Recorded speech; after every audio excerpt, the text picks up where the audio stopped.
ਵਾਹਿਗੁਰੂ ਵਾਹਿਗੁਰੂ ਵਾਹਿਗੁਰੂ ਵਾਹਿਗੁਰੂ ਵਾਹਿਗੁਰੂ। ਸ੍ਰੀ ਵਾਹਿਗੁਰੂ ਸਾਹਿਬ ਜੀ। ਬਿਲਾਵਲ ਮਹੱਲਾ ਪੰਜਵਾ। ਜਿਉ ਭਾਵੈ ਤਿਉ ਮੋਹਿ ਪ੍ਰਤਪਾਲ। ਪਾਰ ਬ੍ਰਹਮ ਪਰਮੇਸ਼ਰ ਸਤਿਗੁਰ। ਹਮ ਬਾਰਿਕ ਤੁਮ ਪਿਤਾ ਕਿਰਪਾਲ। ਜਿਉ ਭਾਵੈ ਤਿਉ ਮੋਹਿ ਪ੍ਰਤਪਾਲ। ਪਾਰ ਬ੍ਰਹਮ ਪਰਮੇਸ਼ਰ ਸਤਿਗੁਰ। ਹਮ ਬਾਰਿਕ ਤੁਮ ਪਿਤਾ ਕਿਰਪਾਲ। ਰਹਾਉ ਮੋਹਿ ਨਿਰਗੁਣ ਗੁਣ ਨਾਹੀ ਕੋਈ। ਪਹੁੰਚ ਨ ਸਕਉ ਤੁਮਰੀ ਕਾਲ। ਤੁਮਰੀ ਗਤ ਮਿਤ ਤੁਮ ਹੀ ਜਾਨਹੁ। ਜੀਉ ਪਿੰਡ ਸਭ ਤੁਮਰੋ ਮਾਲ। ਅੰਤਰਜਾਮੀ ਪੁਰਖ ਸੁਆਮੀ। ਅਨਬੋਲਤ ਹੀ ਜਾਨਹੁ ਹਾਲ। ਤਨ ਮਨ ਸੀਤਲ ਹੋਏ ਹਮਾਰੋ। ਨਾਨਕ ਪ੍ਰਭ ਜੀਉ ਨਦਰ ਨਿਹਾਲ। ਅੰਤਰਜਾਮੀ ਪੁਰਖ ਸੁਆਮੀ। ਅਨਬੋਲਤ ਹੀ ਜਾਨਹੁ ਹਾਲ।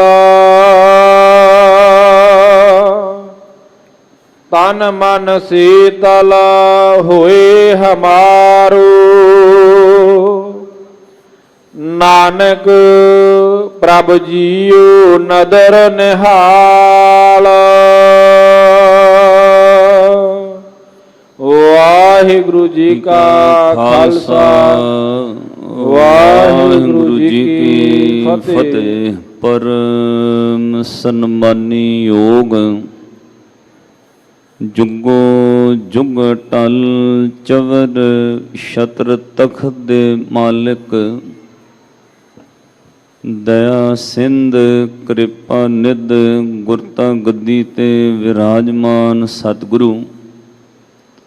ਧੰਨ ਧੰਨ ਆਦਿ ਸਾਹਿਬ ਸ੍ਰੀ ਗੁਰੂ ਗ੍ਰੰਥ ਸਾਹਿਬ ਮਹਾਰਾਜ ਜੀਆਂ ਦੀ ਪਾਵਨ ਪਵਿੱਤਰ ਹਜ਼ੂਰੀ ਅੰਦਰ ਜੁੜ ਬੈਠੇ ਸਰਵਤਰ ਮਾਈ ਭਾਈ ਬਹੁਤ ਵੱਡਿਆਂ ਭਾਗਾਂ ਵਾਲੇ ਹੋ, ਜੋ ਧੰਨ ਧੰਨ ਸਤਿਗੁਰੂ ਗੁਰੂ ਰਾਮਦਾਸ ਸਾਹਿਬ ਸੱਚੇ ਪਾਤਸ਼ਾਹ ਜੀਆਂ ਦੇ ਪਾਵਨ ਪਵਿੱਤਰ ਸਥਾਨ ਸੱਚਖੰਡ ਸ੍ਰੀ ਹਰਿਮੰਦਰ ਸਾਹਿਬ ਦਰਬਾਰ ਸਾਹਿਬ ਵਿਖੇ ਦਰਸ਼ਨ ਕਰਕੇ ਇਸ਼ਨਾਨ ਕਰਕੇ ਜੀਵਨ ਦੀਆਂ ਅਮੋਲਕ ਘੜੀਆਂ ਨੂੰ ਸਫਲ ਬਣਾਉਣ ਦਾ ਸਫਲ ਯਤਨ ਕਰ ਰਹੇ ਹੋ। ਗੁਰੂ ਰਾਮਦਾਸ ਸਾਹਿਬ ਸੱਚੇ ਪਾਤਸ਼ਾਹ ਜੀਆਂ ਦਾ ਕੋਟਾਨ ਕੋਟ ਸ਼ੁਕਰਾਨਾ ਹੈ, ਜੋ ਪਾਤਸ਼ਾਹ ਜੀ ਨੇ ਤਰੁੱਠ ਕੇ ਆਪਾਂ ਸਾਰਿਆਂ ਨੂੰ ਆਪਣੇ ਚਰਨਾਂ ਕਮਲਾਂ ਵਿੱਚ ਸੱਦ ਬਹਾਇਆ ਹੈ। ਹਰ ਰੋਜ਼ ਦੀ ਮਰਿਆਦਾ ਦੇ ਤਹਿਤ ਸੱਚਖੰਡ ਸ੍ਰੀ ਦਰਬਾਰ ਸਾਹਿਬ ਤੋਂ ਜੋ ਸਮੁੱਚੀ ਮਾਨਵਤਾ ਮਨੁੱਖਤਾ ਦੇ ਕਲਿਆਣ ਹੇਤ ਸਤਿਗੁਰੂ ਸੱਚੇ ਪਾਤਸ਼ਾਹ ਜੀਆਂ ਨੇ ਅੰਮ੍ਰਿਤ ਵੇਲੇ ਮੁੱਖ ਵਾਕ ਹੁਕਮਨਾਮਾ ਸਾਹਿਬ ਦੀ ਬਖਸ਼ਿਸ਼ ਕੀਤੀ ਹੈ। ਇਸ ਪਾਵਨ ਮੁੱਖ ਵਾਕ ਦੀ ਵਿਚਾਰ ਕਰਨ ਵਾਸਤੇ ਆਪਾਂ ਗੁਰਦੁਆਰਾ ਮੰਜੀ ਸਾਹਿਬ ਦੀਵਾਨ ਹਾਲ ਵਿਖੇ ਜੁੜ ਬੈਠੇ ਹਾਂ। ਦੂਰ ਦੁਰੇਡੇ ਦੇਸ਼ ਵਿਦੇਸ਼ ਵਿੱਚ ਸੰਗਤਾਂ ਵੀ ਇੰਟਰਨੈਟ ਦੇ ਮਾਧਿਅਮ ਦੇ ਰਾਹੀਂ, ਟੀਵੀ ਦੇ ਰਾਹੀਂ ਆਪੋ ਆਪਣੀ ਸੁਰਤੀ ਕਰਕੇ ਗੁਰੂ ਰਾਮਦਾਸ ਮਹਾਰਾਜ ਜੀਆਂ ਦੇ ਚਰਨਾਂ ਵਿੱਚ ਜੁੜੀਆਂ ਹਨ।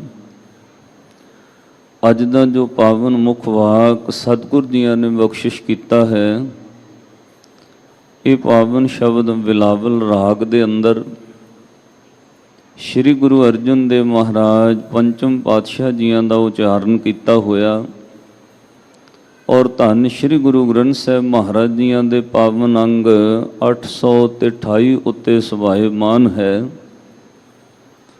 ਸਤਿਗੁਰੂ ਸੱਚੇ ਪਾਤਸ਼ਾਹ ਜੀ ਕੀ ਬਖਸ਼ਿਸ਼ ਕਰ ਰਹੇ ਹਨ।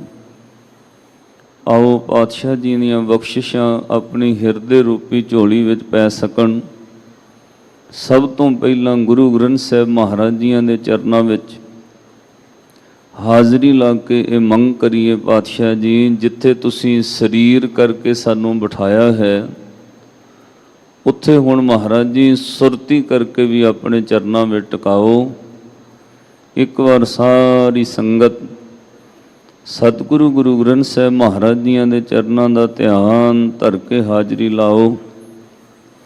ਦੋਵੇਂ ਹੱਥ ਜੋੜ ਕੇ ਪਿਆਰ ਸਹਿਤ ਆਖੋ ਜੀ, ਵਾਹਿਗੁਰੂ ਜੀ ਕਾ ਖਾਲਸਾ ਵਾਹਿਗੁਰੂ ਜੀ ਕੀ ਫਤਿਹ। ਗੱਜ ਕੇ ਆਖਿਆ ਕਰੋ ਸਾਧ ਸੰਗਤ, ਵਾਹਿਗੁਰੂ ਜੀ ਕਾ ਖਾਲਸਾ ਵਾਹਿਗੁਰੂ ਜੀ ਕੀ ਫਤਿਹ। ਵਾਹਿਗੁਰੂ ਕਹਿੰਦਿਆਂ ਮੁੱਖ ਪਵਿੱਤਰ ਤੇ ਵਾਹਿਗੁਰੂ ਕਹਿੰਦਿਆਂ ਸਵਾਸਾਂ ਦਾ ਭਲਾ।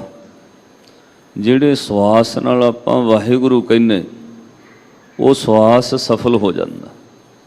ਜਿਹੜੇ ਮੁਖ ਤੋਂ ਵਾਹਿਗੁਰੂ ਉਚਾਰਨ ਹੁੰਦਾ ਹੈ, ਸਾਧ ਸੰਗਤ ਤੋਂ ਮੁਖ ਉਜਲਾ ਹੋ ਜਾਂਦਾ। ਔਰ ਇਹ ਸਭ ਕੁਝ ਆਪਾਂ ਆਪ ਨਹੀਂ ਕਰ ਸਕਦੇ।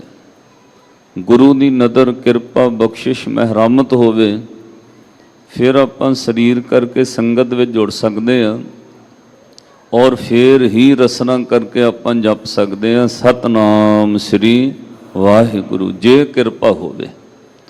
ਨਹੀਂ ਤਾਂ ਕਈ ਵਾਰ ਤੁਹਾਡਾ ਤਜਰਬਾ ਰਹਿਣਾ, ਬਾਹਰੀ ਤੌਰ 'ਤੇ ਆਪਾਂ ਜੇ ਲੇਟ ਤੋਂ ਲੇਟ ਕੋਈ ਬੰਦਾ ਨੀਂਦ ਵਿੱਚ ਉੱਠਦਾ ਹੈ ਤਾਂ ਸਾਧ ਸੰਗਤ 6 ਵਜੇ ਤੱਕ ਤਾਂ ਉੱਠ ਹੀ ਜਾਂਦਾ, ਤਾਂ ਉਸ ਵਕਤ ਤੋਂ ਟਾਈਮ ਗਿਣ ਕੇ ਵੇਖ ਲਓ, ਲੋਕਾਂ ਨੂੰ 6 ਤੋਂ 10 ਵੱਜ ਜਾਂਦੇ ਨੇ, 12 ਵੱਜ ਜਾਂਦੇ ਨੇ, 6-6 ਘੰਟੇ 8-8 ਘੰਟੇ ਜਾਗਿਆ ਹੋ ਜਾਂਦੇ ਨੇ। ਮਾਫ ਕਰਿਓ, ਰਾਤੀ ਸੌਣ ਤੱਕ 14-15 ਘੰਟੇ ਦਿਨ ਦੇ ਬਤੀਤ ਕਰਦੇ ਆਪਾਂ ਜਾਗ ਕੇ। ਜੇ 6 ਤੋਂ ਲੈ ਕੇ ਰਾਤੀ ਕੋਈ 10 ਵਜੇ ਵੀ ਜਾਗ ਕੇ ਸੌਂਵੇ ਤਾਂ ਸਾਧ ਸੰਗਤ 16 ਘੰਟੇ ਬਣ ਜਾਂਦੇ। 16 ਘੰਟਿਆਂ ਵਿੱਚ ਕਈ ਵਾਰ ਆਪਾਂ 16 ਵਾਰ ਵੀ ਵਾਹਿਗੁਰੂ ਨਹੀਂ ਕਹਿੰਦੇ। ਸਾਰਾ ਦਿਨ ਸੰਸਾਰ ਦੀਆਂ ਕਾਰੋਬਾਰ ਦੀਆਂ ਗੱਲਾਂ ਵਿੱਚ ਵਕਤ ਲੰਘ ਜਾਂਦਾ। ਇਸ ਲਈ ਇਹ ਭਾਗਾਂ ਵਾਲਾ ਵਕਤ ਹੈ। ਤਾਈਓ ਇਸ ਸਮੇਂ ਨੂੰ ਸਤਿਗੁਰੂ ਜੀ ਨੇ ਵਡਭਾਗਾ ਆਖਿਆ। ਤਾਈਓ ਪਾਤਸ਼ਾਹ ਨੇ ਕਿਹਾ ਨਾਮ ਜਪਣ ਵਾਲੇ ਵੱਡੇ ਭਾਗਾਂ ਵਾਲੇ ਨੇ। ਕਿਉਂ ਭਾਈ? ਉੱਥੇ ਗੁਰੂ ਦੀ ਕਿਰਪਾ ਨਾਲ ਵਾਹਿਗੁਰੂ ਚਿੱਤੇ ਆ ਰਿਹਾ। ਵਡਭਾਗੀ ਹਰ ਸੰਗਤ ਪਾਵੇ, ਭਾਗਹੀਣ ਭ੍ਰਮ ਚੋਟਾਂ ਖਾਵੇ। ਅਕਾਲ ਪੁਰਖ ਵਾਹਿਗੁਰੂ ਦਾ ਸ਼ੁਕਰਾਨਾ ਕਰੀਏ। ਆਓ ਪਾਵਨ ਸ਼ਬਦ ਦੀ ਵਿਚਾਰ ਨਾਲ ਸੁਰਤ ਜੋੜੀਏ। ਇੱਕ ਵਾਰ ਫਿਰ ਉਚਾਰਨ ਕਰੋ, ਸਤਨਾਮ ਸ੍ਰੀ ਵਾਹਿਗੁਰੂ ਜੀ। ਸਤਨਾਮ ਸ੍ਰੀ ਵਾਹਿਗੁਰੂ ਸਾਹਿਬ ਜੀ। ਬਿਲਾਵਲ ਮਹੱਲਾ ਪੰਜਵਾ। ਜਿਉ ਭਾਵੈ ਤਿਉ ਮੋਹਿ ਪ੍ਰਤਪਾਲ। ਆਖੋ ਸਤਨਾਮ ਸ੍ਰੀ। ਗੱਜ ਕੇ ਆਖੋ ਸਤਨਾਮ ਸ੍ਰੀ। ਕਿਉਂਕਿ ਇਹ ਹੁਕਮ ਗੁਰੂ ਅਰਜਨ ਦੇਵ ਮਹਾਰਾਜ ਦਾ। ਮਿਲ ਸਾਧ ਸੰਗਤ ਭਜ ਕੇਵਲ ਨਾਮ। ਸੰਗਤ ਵਿੱਚ ਬਹਿ ਕੇ ਸੁਰਤੀ ਕਰਕੇ ਵੀ ਸੁਣਦੇ ਹਾਂ ਜਪਣਾ ਵਾਹਿਗੁਰੂ। ਔਰ ਜਦੋਂ ਉਚਾਰਨ ਕਰਨ ਲਈ ਕਵੇ ਜਾਂ ਕੋਈ ਸ਼ਬਦ ਸਾਧ ਸੰਗਤ ਗਾਇਨ ਕੀਤਾ ਜਾ ਰਿਹਾ ਹੋਵੇ, ਸੁਣਨ ਦੇ ਨਾਲ ਜਪਣਾ ਵੀ ਹੈ। ਮਿਲ ਸਾਧ ਸੰਗਤ ਭਜ ਕੇਵਲ ਨਾਮ। ਅੱਜ ਸਤਿਗੁਰੂ ਗੁਰੂ ਅਰਜਨ ਦੇਵ ਮਹਾਰਾਜ ਜੀ ਬਿਲਾਵਲ ਰਾਗ ਦਾ ਪਾਵਨ ਸ਼ਬਦ ਹੈ। ਹਜ਼ੂਰ ਨੇ ਬਚਨ ਕਹੇ, ਜਿਉਂ ਭਾਵੈ ਤਿਉਂ ਮੋਹਿ ਪ੍ਰਤਪਾਲ। ਥੋੜਾ ਜਿਹਾ ਇਹਨੂੰ ਹੁਣ ਧਿਆਨ ਬਰੀਕੀ ਨਾਲ ਆਪਾਂ ਸਮਝੀਏ। ਗੁਰੂ ਦੇ ਕੋਲ ਸਾਧ ਸੰਗਤ ਦੋ ਚੀਜ਼ਾਂ ਲੋਕ ਲੈ ਕੇ ਆਉਂਦੇ ਨੇ, ਔਰ ਉਹਨਾਂ ਵਿੱਚੋਂ ਪਹਿਲੀ ਗੱਲ ਹੈ ਗਿਆਨ ਔਰ ਦੂਜਾ ਹੈ ਧਿਆਨ। ਗਿਆਨ ਦਾ ਹੋਣਾ ਲਾਜ਼ਮੀ ਹੈ, ਕਿਉਂਕਿ ਗਿਆਨ ਤੋਂ ਬਗੈਰ ਤੁਸੀਂ ਪਹਿਚਾਣ ਨਹੀਂ ਕਰ ਸਕੋਗੇ ਸੱਚ ਕੀ ਹੈ, ਝੂਠ ਕੀ ਹੈ, ਪਾਪ ਕੀ ਹੈ, ਪੁੰਨ ਕੀ ਹੈ, ਨਫਾ ਕੀ ਹੈ, ਨੁਕਸਾਨ ਕੀ ਹੈ, ਬੈਨੀਫਿਟ ਤੇ ਲਾਸ। ਇਹਦੇ ਬਾਰੇ ਬਿਨਾਂ ਗਿਆਨ ਤੋਂ ਵਿਚਾਰ ਨਹੀਂ ਹੋ ਸਕਦੇ, ਬਿਨਾਂ ਗਿਆਨ ਤੋਂ ਸਮਝ ਨਹੀਂ ਆ ਸਕਦੀ। ਇਸ ਲਈ ਗਿਆਨ ਦਾ ਹੋਣਾ ਲਾਜ਼ਮੀ ਹੈ, ਔਰ ਉਹ ਗਿਆਨ ਸਾਧ ਸੰਗਤ ਸਾਨੂੰ ਗੁਰੂ ਤੱਕ ਲੈ ਕੇ ਆਉਂਦਾ ਹੈ। ਪਰ ਜਦੋਂ ਗਿਆਨ ਨਾਲ ਤੁਸੀਂ ਸਮਝ ਕੇ ਗੁਰੂ ਤੱਕ ਆਪਾਂ ਆ ਜਾਂਦੇ ਆ, ਉਸ ਤੋਂ ਬਾਅਦ ਸਫ਼ਰ ਧਿਆਨ ਦਾ ਸ਼ੁਰੂ ਹੁੰਦਾ ਹੈ, ਉਸ ਤੋਂ ਬਾਅਦ ਗਿਆਨ ਦਾ ਸਫ਼ਰ ਨਹੀਂ। ਫੋਰ ਐਗਜ਼ਾਮਪਲ, ਆਪਾਂ ਗਿਆਨ ਨਾਲ ਹੀ ਦਰਬਾਰ ਸਾਹਿਬ ਪਹੁੰਚੇ। ਪਹਿਲਾਂ ਨੌਲੇਜ ਸੀ ਵੀ ਕਿਹੜੇ ਰਸਤੇ ਤੋਂ ਆਈਏ, ਕਿੰਨਾ ਟਾਈਮ ਲੱਗੇਗਾ, ਗੱਡੀ ਰਾਹੀਂ ਪਹੁੰਚਾਂਗੇ ਕਿ ਵਾਹਿਕ ਸਾਧਨ ਹੋਏਗਾ, ਤੁਰ ਕੇ ਜਾਵਾਂਗੇ। ਕਿਸੇ ਬੰਦੇ ਨੂੰ ਗਿਆਨ ਹੋਵੇ ਕਿ ਸ਼੍ਰੀ ਅੰਮ੍ਰਿਤਸਰ ਸਾਹਿਬ ਕਿੱਥੇ ਹੈ, ਤਾਈਓ ਆਏਗਾ। ਜੇ ਉਹਨੂੰ ਗਿਆਨ ਨਹੀਂ, ਉਹ ਗੁਰੂ ਦੇ ਦਰਬਾਰ ਤੱਕ ਕਿਵੇਂ ਪਹੁੰਚੇਗਾ? ਗੁਰੂ ਤੱਕ ਪਹੁੰਚਣ ਲਈ ਗਿਆਨ ਚਾਹੀਦਾ, ਪਰ ਜਦੋਂ ਤੁਸੀਂ ਗੁਰੂ ਕੋਲ ਆਓਗੇ, ਉੱਥੇ ਸਾਧ ਸੰਗਤ ਬੜੀ ਕਮਾਲ ਦੀ ਖੇਡ ਹੈ। ਇੱਥੇ ਗਿਆਨ ਤੋਂ ਬਾਅਦ ਧਿਆਨ ਦਾ ਸਫ਼ਰ ਸ਼ੁਰੂ ਹੁੰਦਾ ਹੈ, ਔਰ ਗੁਰੂ ਸਿੱਖ ਦੇ ਕੋਲੋਂ ਸਾਰਾ ਹੀ ਗਿਆਨ ਖੋਹ ਲੈਂਦਾ ਹੈ। ਜਿਹੜੇ ਲੋਕ ਗੁਰੂ ਕੋਲ ਆ ਕੇ ਵੀ ਗਿਆਨ ਕੋਲ ਰੱਖ ਲੈਂਦੇ ਨੇ, ਮਾਫ ਕਰਿਓ, ਉਹਨਾਂ ਦਾ ਧਿਆਨ ਦਾ ਸਫ਼ਰ ਸ਼ੁਰੂ ਨਹੀਂ ਹੋ ਪਾਉਂਦਾ। ਉਹ ਗਿਆਨ ਵਿੱਚ ਹੀ ਉਲਝੇ ਰਹਿੰਦੇ ਨੇ। ਆਹ ਕਿਵੇਂ ਹੋ ਗਿਆ, ਆਹ ਕਿਸ ਤਰ੍ਹਾਂ ਹੋ ਗਿਆ, ਆਹ ਇਸ ਤਰ੍ਹਾਂ ਚਾਹੀਦਾ ਹੈ। ਸਾਧ ਸੰਗਤ ਉਹ ਗਿਆਨ ਵਿੱਚ ਗੁਰੂ ਕੋਲ ਆ ਕੇ ਉਲਝ ਜਾਂਦੇ ਨੇ, ਧਿਆਨ ਦਾ ਸਫ਼ਰ ਸ਼ੁਰੂ ਨਹੀਂ ਹੋ ਪਾਉਂਦਾ। ਗਿਆਨ ਦੀ ਪਾਤਸ਼ਾਹ ਨੇ ਵਡਿਆਈ ਕੀਤੀ ਹੈ। ਇਹ ਹਜ਼ੂਰ ਨੇ ਬਚਨ ਕਿਹਾ, ਭਾਈ ਗਿਆਨ ਚਾਹੀਦਾ, ਕੁੰਭੇ ਬੱਧਾ ਜਲ ਰਹਿ, ਜਲ ਬਿਨ ਕੁੰਭ ਨਾ ਹੋਏ, ਗਿਆਨ ਕਾ ਬੱਧਾ ਮਨ ਰਹਿ, ਗੁਰ ਬਿਨ ਗਿਆਨ ਨਾ ਹੋਏ। ਜਦੋਂ ਤੁਸੀਂ ਗੁਰੂ ਕੋਲ ਆਓਗੇ, ਗੁਰੂ ਸਿੱਖ ਦੇ ਕੋਲੋਂ ਸਾਰਾ ਹੀ ਗਿਆਨ ਖੋਹ ਲੈਂਦਾ। ਜੇ ਗੁਰੂ ਦੇ ਕੋਲ ਆ ਕੇ ਵੀ ਆਪਣਾ ਗਿਆਨ ਸਿੱਖ ਨੇ ਆਪਣੇ ਕੋਲ ਰੱਖਿਆ, ਉਹ ਸਿੱਖੀ ਦਾ ਸਫ਼ਰ ਆਰੰਭ ਨਹੀਂ ਕਰ ਸਕੇਗਾ। ਇੱਥੇ ਸਭ ਕੁਝ ਸਮਰਪਣ ਕਰਨਾ ਪੈਂਦਾ, ਸਭ ਕੁਝ ਸਮਝ ਅਕਲ ਗਿਆਨ ਹੁੰਦਿਆਂ ਵੀ ਅੱਜ ਹਜ਼ੂਰ ਕਹਿੰਦੇ ਨੇ, ਆਪਣਾ ਗਿਆਨ ਛੱਡ ਕੇ ਕਹਿ ਗੁਰੂ ਨੂੰ ਕਿ ਜਿਉਂ ਭਾਵੈ ਤਿਉਂ ਮੋਹਿ ਪ੍ਰਤਪਾਲ। ਹੇ ਵਾਹਿਗੁਰੂ, ਹੇ ਅਕਾਲ ਪੁਰਖ ਜੀ, ਹੇ ਸਤਿਗੁਰੂ, ਜਿਵੇਂ ਤੁਹਾਨੂੰ ਭਾਉਂਦਾ ਤਿਵੇਂ ਮੇਰੀ ਪ੍ਰਤਪਾਲਣਾ ਕਰੋ। ਇਹਦਾ ਮਤਲਬ ਮੇਰਾ ਕੋਈ ਔਜ, ਮੇਰਾ ਗਿਆਨ, ਮੇਰੀ ਸਮਝ, ਮੇਰੀ ਅਕਲ ਨਹੀਂ ਹੈ। ਜਿਵੇਂ ਤੁਹਾਨੂੰ ਭਾਉਂਦਾ, ਤੁਹਾਨੂੰ ਭਾਉਂਦਾ ਦਾ ਅਰਥ ਹੈ ਵੀ ਸਮਰਪਣ ਕਰ ਦਿੱਤਾ। ਆਪਣਾ ਕੋਈ ਗਿਆਨ, ਆਪਣੀ ਸਮਝ, ਅਕਲ ਵਰਤਣੀ ਨਹੀਂ। ਗੁਰੂ ਤੱਕ ਆਉਣ ਲਈ ਗਿਆਨ ਚਾਹੀਦਾ, ਪਰ ਗੁਰੂ ਦੇ ਕੋਲ ਆ ਕੇ ਗਿਆਨ ਛੱਡਣਾ ਪੈਂਦਾ। ਸਾਧ ਸੰਗਤ, ਗਿਆਨ ਇਸ ਤਰ੍ਹਾਂ ਹੈ ਜਿਵੇਂ ਕਿਸੇ ਕਮਰੇ ਵਿੱਚ ਕੋਈ ਸਮਾਨ ਭਰ ਕੇ ਰੱਖਿਆ ਹੋਇਆ ਹੈ, ਫਰਨੀਚਰ ਰੱਖਿਆ ਹੋਇਆ ਹੈ। ਧਿਆਨ ਇਸ ਤਰ੍ਹਾਂ ਹੈ ਜਿਵੇਂ ਉਹ ਕਮਰਾ ਸਭ ਕੁਝ ਖਾਲੀ ਹੋ ਗਿਆ।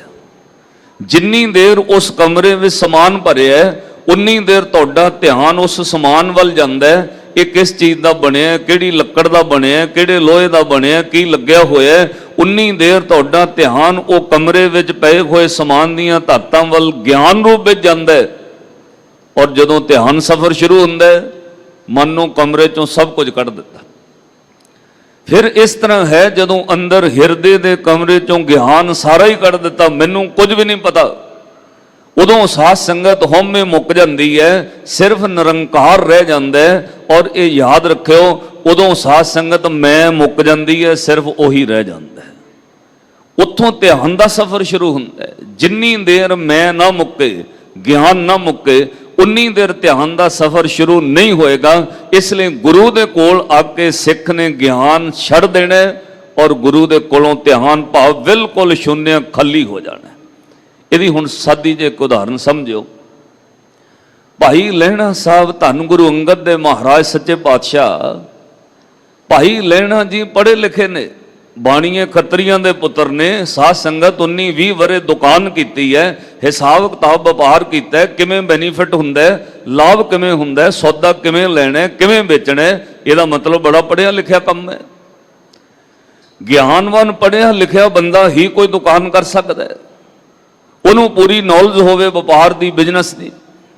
ਪਰ ਜਦੋਂ ਸਾਧ ਸੰਗਤ ਉਹ ਗਿਆਨ ਚਲਦਿਆਂ ਗੁਰੂ ਦਾ ਗਿਆਨ ਸ਼ੁਰੂ ਹੋਇਆ, ਬਾਹਰੀ ਗਿਆਨ ਨੇ ਸਾਧ ਸੰਗਤ ਸ਼੍ਰੀ ਕਰਤਾਰਪੁਰ ਸਾਹਿਬ ਤੱਕ ਲੈ ਆਂਦਾ ਔਰ ਧੰਨ ਗੁਰੂ ਨਾਨਕ ਸਾਹਿਬ ਮਹਾਰਾਜ ਤੱਕ ਆ ਗਏ। ਉੱਥੋਂ ਪਾਤਸ਼ਾਹ ਨੇ ਕਿਹਾ ਲੈਣਿਆ ਹੁਣ ਧਿਆਨ ਦਾ ਸਫ਼ਰ ਸ਼ੁਰੂ ਹੁੰਦਾ ਹੈ, ਇੱਥੇ ਗਿਆਨ ਛੱਡਣਾ ਪੈਂਦਾ ਹੈ। ਫਿਰ ਇਹ ਗਿਆਨ ਛੱਡਣ ਦੀ ਐਗਜ਼ਾਮਪਲ ਨਹੀਂ ਤੇ ਹੋਰ ਕੀ ਹੈ। ਪਾਤਸ਼ਾਹ ਕਹਿੰਦੇ ਨੇ ਲੈਣਿਆ ਆ ਦਰਖਤ ਨੂੰ ਮਠਿਆਈ ਲੱਗੀ ਹੈ, ਝਾੜੋ ਖਾਂ ਜਰਾ। ਹੁਣ ਬੰਦੇ ਦਾ ਗਿਆਨ ਤਾਂ ਕਹਿੰਦਾ ਵੀ ਦਰਖਤ ਨੂੰ ਮਠਿਆਈ ਲੱਗ ਹੀ ਨਹੀਂ ਸਕਦੀ। ਗਿਆਨ ਤਾਂ ਇਹ ਕਹਿੰਦਾ ਦਰਖਤਾਂ ਨੂੰ ਮਠਿਆਈ ਕਿੱਥੋਂ ਲੱਗਦੀ ਹੈ। ਗਿਆਨ ਤਾਂ ਇਹ ਕਹਿੰਦਾ ਵੀ ਇਹ ਗਲਤ ਗੱਲ ਹੈ। ਪਰ ਗੁਰੂ ਦੇ ਕੋਲ ਆ ਕੇ ਗਿਆਨ ਛੱਡਣਾ ਪੈਂਦਾ, ਉੱਥੇ ਬਿਲਕੁਲ ਖਾਲੀ ਸ਼ੂਨਿਆ ਹੋਣਾ ਪੈਂਦਾ। ਜੋ ਗੁਰ ਕਹੈ ਸੋਈ ਭਲ ਮੰਨੋ। ਜਦੋਂ ਧਿਆਨ ਦਾ ਸਫ਼ਰ ਸ਼ੁਰੂ ਹੁੰਦਾ ਗਿਆਨ ਗੁਰੂ ਅੱਗੇ ਸਮਰਪਣ ਕਰ ਦੇਈਦਾ, ਹੱਥ ਜੋੜ ਕੇ ਸਾਧ ਸੰਗਤ ਹੁਕਮ ਮੰਨ ਕੇ ਮਠਿਆਈ ਝਾੜਨ ਲੱਗ ਪਏ। ਕਿਸੇ ਨੇ ਪੁੱਛਿਆ ਲੈਣਿਆ ਤੈਨੂੰ ਕੀ ਹੋ ਗਿਆ, ਤੂੰ ਤਾਂ ਪੜ੍ਹਿਆ ਲਿਖਿਆ, ਗਿਆਨ ਸਮਝੇ, ਹੱਟ ਹਿਸਾਬ ਕਿਤਾਬ ਕਰਨ ਵਾਲੇ। ਦਰਖਤਾਂ ਨੂੰ ਵੀ ਕੋਈ ਮਠਿਆਈ ਲੱਗਦੀ ਹੈ, ਦਰਖਤਾਂ ਤੋਂ ਵੀ ਕੋਈ ਮਠਿਆਈਆਂ ਝੜਦੀਆਂ ਨੇ। ਭਾਈ ਲਹਿਣਾ ਸਾਹਿਬ ਦਾ ਜਵਾਬ ਸੁਣਿਓ। ਇੱਕੋ ਗੱਲ ਕਹੀ ਸੱਜਣੋ, ਮੈਨੂੰ ਨਹੀਂ ਪਤਾ ਦਰਖਤ ਨੂੰ ਮਠਿਆਈ ਲੱਗਦੀ ਹੈ ਕਿ ਨਹੀਂ ਲੱਗਦੀ, ਮੈਨੂੰ ਸਿਰਫ ਇੰਨਾ ਹੀ ਪਤਾ ਹੈ ਦਰਖਤ ਨੂੰ ਮਠਿਆਈ ਲੱਗਣ ਦਾ ਹੁਕਮ ਮੇਰੇ ਗੁਰੂ ਦਾ ਹੁਕਮ ਹੈ। ਮੈਨੂੰ ਇਹ ਨਹੀਂ ਪਤਾ ਦਰਖਤਾਂ ਨੂੰ ਮਠਿਆਈ ਲੱਗਦੀ ਹੈ ਕਿ ਨਹੀਂ ਲੱਗਦੀ, ਮੈਂ ਸਿਰਫ ਗੁਰੂ ਦਾ ਹੁਕਮ ਮੰਨਿਆ। ਕਿਉਂਕਿ ਹੁਕਮ ਮੰਨਿਆ ਹੋਵੇ ਪ੍ਰਵਾਨ, ਉੱਥੇ ਗਿਆਨ ਨਹੀਂ ਫਿਰ ਚੱਲ ਸਕਦਾ, ਉੱਥੇ ਮੋਰੇ ਕੋਈ ਆਰਗੂਮੈਂਟ ਨਹੀਂ ਹੈ। ਮਾਫ ਕਰਿਓ, ਸਾਡੇ ਤਾਂ ਸਵਾਲ ਹੀ ਨਹੀਂ ਮੁੱਕ ਰਹੇ।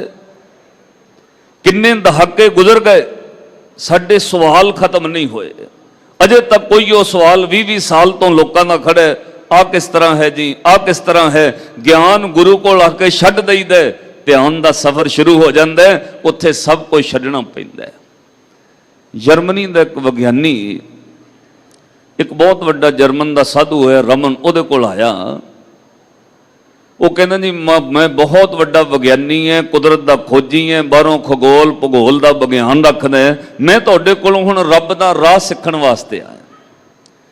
ਤੇ ਕਹਿੰਦੇ ਨੇ ਉਹ ਰਮਨ ਨੇ ਜਵਾਬ ਦਿੱਤਾ, ਜੇ ਤੂੰ ਮੇਰੇ ਕੋਲ ਸਿੱਖਣ ਵਾਸਤੇ ਆਇਆ ਤੂੰ ਗਲਤ ਜਗ੍ਹਾ ਤੇ ਆ ਗਿਆ। ਜੇ ਸਿੱਖਣਾ ਫਿਰ ਕਿਸੇ ਹੋਰ ਕੋਲ ਜਾ। ਜੇ ਤੂੰ ਸਿੱਖਣ ਵਾਸਤੇ ਆਇਆ ਫਿਰ ਤੂੰ ਗਲਤ ਜਗ੍ਹਾ ਤੇ ਆ ਗਿਆ, ਫਿਰ ਕਿਸੇ ਹੋਰ ਕੋਲ ਜਾ। ਮੇਰੇ ਕੋਲ ਆ ਕੇ ਤਾਂ ਸਭ ਕੁਝ ਛੱਡਣਾ ਪੈਂਦਾ। ਜੇ ਰੱਬ ਨੂੰ ਮਿਲਣਾ ਫਿਰ ਸਿੱਖਣਾ ਕੁਝ ਨਹੀਂ, ਸਭ ਕੁਝ ਛੱਡਣਾ ਪੈਂਦਾ। ਸਿੱਖਿਆ ਹੋਇਆ ਵੀ ਛੱਡਣਾ ਪੈਂਦਾ ਜੇ ਸਿੱਖਣ ਵਾਸਤੇ ਆਇਆ ਗਲਤ ਜਗ੍ਹਾ ਤੇ ਆ ਗਿਆ। ਕਹਿਣ ਤੋਂ ਭਾਵ ਇਹ ਹੈ ਵੀ ਗਿਆਨ ਹੋਣਾ ਚਾਹੀਦਾ, ਪਰ ਗਿਆਨ ਤੋਂ ਬਾਅਦ ਧਿਆਨ ਦਾ ਸਫ਼ਰ ਵੀ ਸ਼ੁਰੂ ਹੋਣਾ ਚਾਹੀਦਾ। ਉਹ ਧਿਆਨ ਦੇ ਸਫ਼ਰ ਦੀ ਇਹ ਨਿਸ਼ਾਨੀ ਹੈ ਜਿੱਥੇ ਆਪਣੀ ਕੋਈ ਅਕਲ ਸਮਝ ਬੁੱਧੀ ਮਤ ਨਹੀਂ।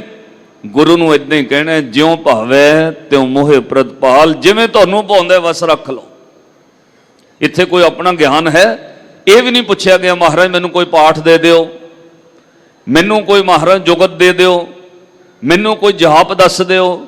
ਨਹੀਂ, ਸ਼੍ਰੀ ਗੁਰੂ ਅਰਜਨ ਦੇਵ ਮਹਾਰਾਜ ਕਹਿੰਦੇ ਬਸ ਧਿਆਨ ਦਾ ਸਫ਼ਰ ਇਹ ਹੈ। ਸਿੱਖ ਨੇ ਗਿਆਨ ਛੱਡ ਕੇ ਕਹਿਣਾ, ਜਿਉਂ ਭਾਵੈ ਤਿਉਂ ਮੋਹਿ ਪ੍ਰਤਪਾਲ।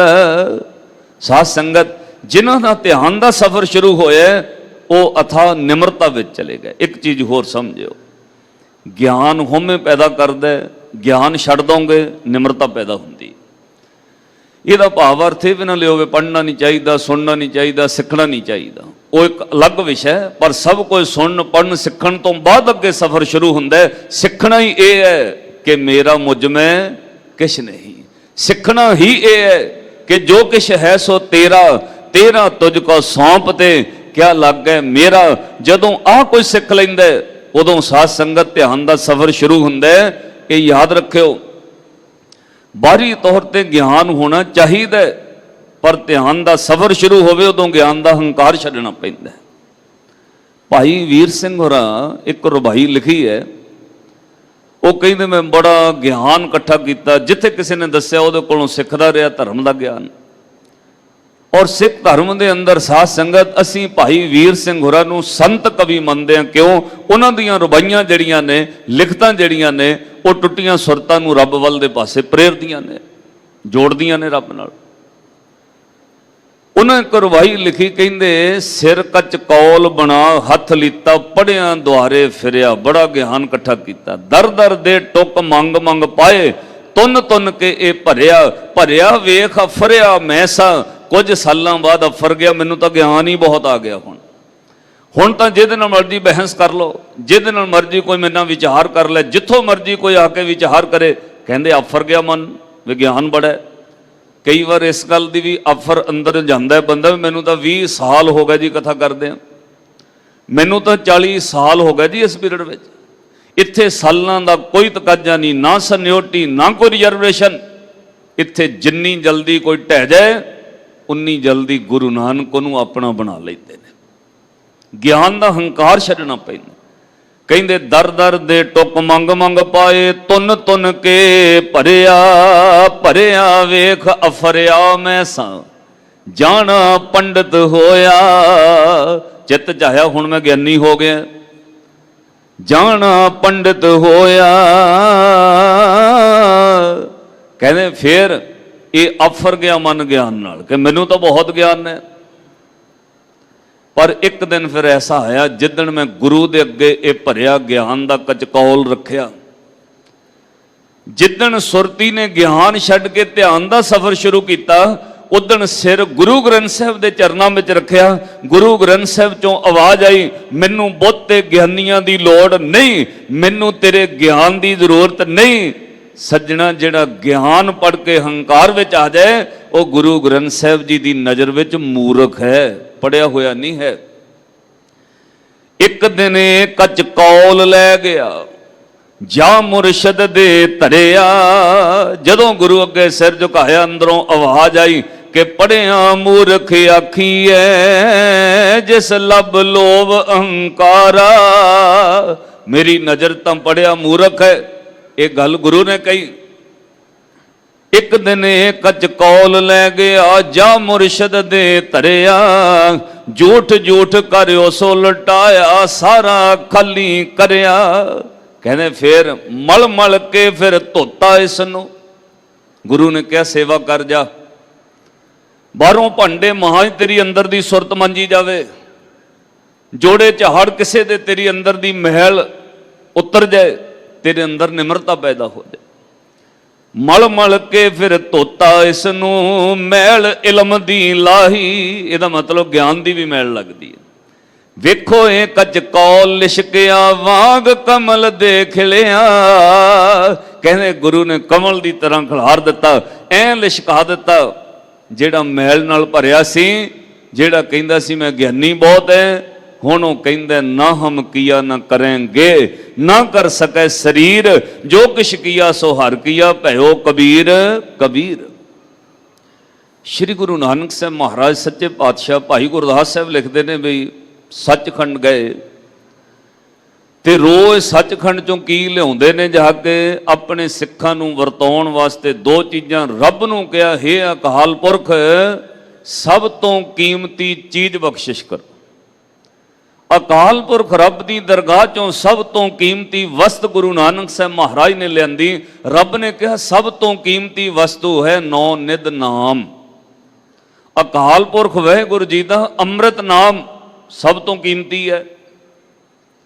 ਤੇ ਧੰਨ ਗੁਰੂ ਨਾਨਕ ਸਾਹਿਬ ਮਹਾਰਾਜ ਜੀ ਨੇ ਇੱਕ ਚੀਜ਼ ਹੋਰ ਮੰਗ ਲਈ, ਉਹ ਵੀ ਦੇ ਦਿਓ, ਮੈਂ ਉਹ ਵੀ ਆਪਣੇ ਸਿੱਖਾਂ ਨੂੰ ਵਰਤਾਉਣੀ ਹੈ। ਕਿਉਂ ਪੁੱਛਿਆ? ਅਕਾਲ ਪੁਰਖ ਰੱਬ ਪੁੱਛਦਾ ਕਿਹੜੀ ਚੀਜ਼ ਹੋਰ ਚਾਹੀਦੀ ਹੈ? ਸਭ ਤੋਂ ਉੱਤਮ ਤਾਂ ਨੌ ਨਿਧ ਅੰਮ੍ਰਿਤ ਨਾਮ ਹੈ। ਤੇ ਰੱਬ ਕੋਲੋਂ ਗੁਰੂ ਨਾਨਕ ਸਾਹਿਬ ਮਹਾਰਾਜ ਨੇ ਸਾਡੇ ਲਈ ਇੱਕ ਚੀਜ਼ ਹੋਰ ਲਿਆਂਦੀ, ਨੌ ਨਿਧ ਅੰਮ੍ਰਿਤ ਨਾਮ ਸਭ ਤੋਂ ਉੱਤਮ ਹੈ, ਪਰ ਜਿਹਦੇ ਵਿੱਚ ਨਾਮ ਨੇ ਟਿਕਣਾ ਉਹ ਵੀ ਦੇ ਦਿਓ। ਨਾਮ ਨੇ ਕਾਹਦੇ ਟਿਕਣਾ? ਨਿਮਰਤਾ ਵਿੱਚ, ਗਰੀਬੀ ਵਿੱਚ, ਸੰਤੋਖ ਵਿੱਚ, ਸਹਿਜ ਵਿੱਚ।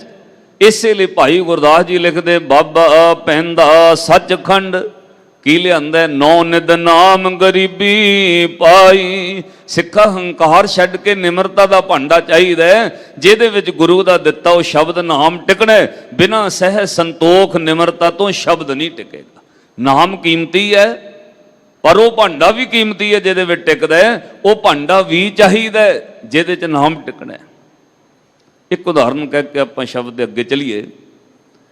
ਜਿੱਥੇ ਤੁਸੀਂ ਇਸ਼ਨਾਨ ਕੀਤਾ ਸ੍ਰੀ ਅੰਮ੍ਰਿਤਸਰ ਸਰੋਵਰ ਹੈ, ਇਹ ਧੰਨ ਗੁਰੂ ਰਾਮਦਾਸ ਮਹਾਰਾਜ ਜੀਆਂ ਦਾ ਸਥਾਨ ਹੈ। ਵਕਤ ਆਇਆ ਪੰਚਮ ਪਾਤਸ਼ਾਹ ਸ੍ਰੀ ਗੁਰੂ ਅਰਜਨ ਦੇਵ ਮਹਾਰਾਜ ਜੀਆਂ ਨੇ ਇਸ ਜਗ੍ਹਾ ਉੱਤੇ ਸੱਚਖੰਡ ਸ੍ਰੀ ਹਰਿਮੰਦਰ ਸਾਹਿਬ ਦਰਬਾਰ ਸਾਹਿਬ ਦੀ ਇਮਾਰਤ ਬਣਾਈ।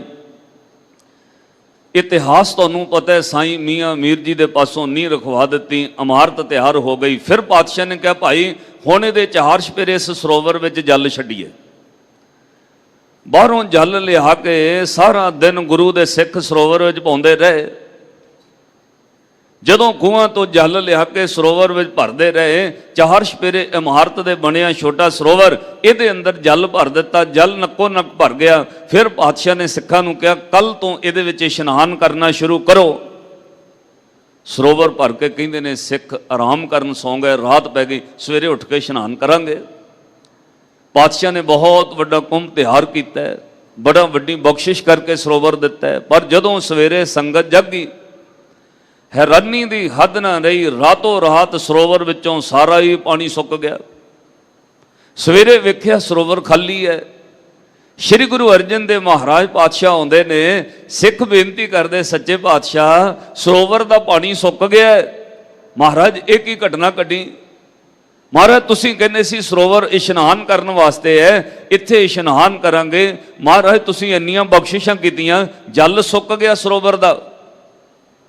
ਸ੍ਰੀ ਗੁਰੂ ਅਰਜਨ ਦੇਵ ਮਹਾਰਾਜ ਪਾਤਸ਼ਾਹ ਨੇ ਕਿਹਾ ਫਿਰ ਇੰਜ ਕਰੋ, ਇੱਥੋਂ ਥੋੜੀ ਦੂਰੀ ਦੀ ਵਿੱਥ ਉੱਤੇ ਸੰਤੋਖਸਰ ਸਰੋਵਰ ਹੈ, ਜਿਹਨੂੰ ਅੱਜ ਸੰਤੋਖਸਰ ਸਰੋਵਰ ਕਹਿੰਦੇ। ਉਸ ਜਗ੍ਹਾ ਤੋਂ ਪਾਤਸ਼ਾਹ ਨੇ ਕਿਹਾ ਭਾਈ ਜਲ ਮਿੱਟੀ ਲੈ ਕੇ ਆਓ, ਪਹਿਲਾਂ ਇਸ ਸਰੋਵਰ ਵਿੱਚ ਪਾਓ। ਹੁਣ ਇਹਨੂੰ ਜੇ ਵਾਰੀ ਤੌਰ ਤੇ ਵਿਗਿਆਨਕ ਢੰਗ ਨਾਲ ਵੇਖੀਏ, ਇਹਨੂੰ ਐ ਵਿਦਵਾਨ ਕਹਿਣਗੇ ਵੀ ਜੀ ਉਹ ਰੇਤਲੀ ਜਗ੍ਹਾ ਸੀ, ਪਾਣੀ ਥੱਲੇ ਰੇਤੇ ਵਿੱਚ ਚਲਾ ਗਿਆ। ਜਿਹੜੀ ਜਗ੍ਹਾ ਤੇ ਸੰਤੋਖਸਰ ਸਰੋਵਰ, ਉੱਥੋਂ ਚੀਕਣੀ ਮਿੱਟੀ ਪਾਤਸ਼ਾਹ ਨੇ ਪਟਵਾ ਕੇ ਲਿਆ ਕੇ ਸਰੋਵਰ ਵਿੱਚ ਥੱਲੇ ਵਿਛਾਈ, ਫਿਰ ਪਾਣੀ ਟਿਕ ਗਿਆ। ਵਾਰੀ ਤੌਰ ਤੇ ਗੱਲ ਠੀਕ ਹੈ, ਪਰ ਧੰਨ ਗੁਰੂ ਅਰਜਨ ਦੇਵ ਮਹਾਰਾਜ ਪ੍ਰਤੱਖ ਹਰ ਨੇ। ਜੇ ਗੁਰੂ ਅਰਜਨ ਦੇਵ ਮਹਾਰਾਜ ਚਾਹਣ ਤਾਂ ਉਹ ਰੇਤੇ ਉੱਤੇ ਵੀ ਜਲ ਟਿਕਾ ਸਕਦੇ ਸੀ। ਗੁਰੂ ਅਰਜਨ ਦੇਵ ਮਹਾਰਾਜ ਤਾਂ ਰੱਬ ਨੇ। ਮੇਰੇ ਧੰਨ ਗੁਰੂ ਅਰਜਨ ਦੇਵ ਮਹਾਰਾਜ ਪਾਤਸ਼ਾਹ ਚਾਹਣ ਉਹ ਤਾਂ ਰੇਤ ਉੱਤੇ ਵੀ ਪਾਣੀ ਟਿਕਾ ਸਕਦੇ ਸੀ। ਗੱਲ ਸੱਜਣੋਂ ਕੱਲੀ ਰੇਤਲੀ ਜ਼ਮੀਨ ਦੀ ਜਾਂ ਸੰਤੋਖਸਰ ਸਰੋਵਰ ਤੋਂ ਲਿਆ ਕੇ ਚਿਕਨੀ ਮਿੱਟੀ ਪਾਉਣ ਦੀ ਨਹੀਂ, ਗੱਲ ਬਾਹਰੀ ਸਾਖੀ ਤੋਂ ਸਿੱਖਾਂ ਨੂੰ ਸਮਝਾਉਣ ਦੀ ਸੀ। ਉਹ ਸਿੱਖਾ ਤੇਰੇ ਅੰਦਰ ਵੀ ਹਿਰਦੇ ਦੇ ਸਰੋਵਰ ਵਿੱਚ ਅੰਮ੍ਰਿਤ ਨਾਮ ਰੂਪੀ ਜਲ ਉਦੋਂ ਟਿਕਣੇ ਜਦੋਂ ਸੰਤੋਖ ਦਾ ਥੱਲਾ ਲੱਗਾ ਹੋਏਗਾ।